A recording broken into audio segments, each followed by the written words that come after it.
Good morning, crypto fam, and welcome to your Sunday Market Wrap, where we dive into everything that moved while you were hopefully getting some sleep. Let's start with the big institutional money because, wow, they are not messing around right now. Fidelity just dropped over $315 million on Bitcoin, while BlackRock scooped up 2,270 Bitcoin worth $162.8 million.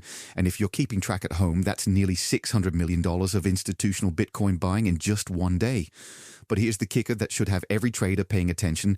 There are over $2.4 billion worth of Bitcoin short positions just sitting there waiting to get absolutely wrecked when Bitcoin hits $120,000, which honestly feels less like an if and more like a when at this point. Speaking of Bitcoin making headlines, Gemini just won a Guinness World Record for the largest Bitcoin display made of drones because apparently we're living in the future now. And while banks took their usual weekend nap, Bitcoin kept doing what it does best, never sleeping, never stopping, moving over to the altcoin action.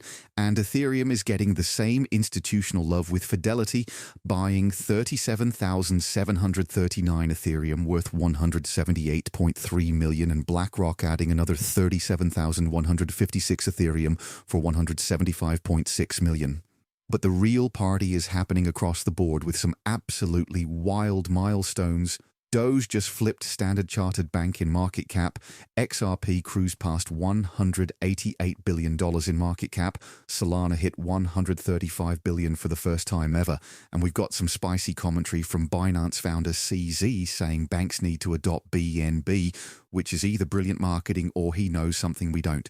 Looking ahead, this week is packed with earnings from FedEx, General Mills, Ferguson Enterprises, Darden Restaurants, FactSet, Lennar, Dave and Buster's, and Manchester United. So keep an eye on how traditional markets might influence our crypto moves. That's your Sunday crypto rundown. Hope you found something useful in there, and I'll catch you tomorrow with whatever chaos the markets decide to serve up next.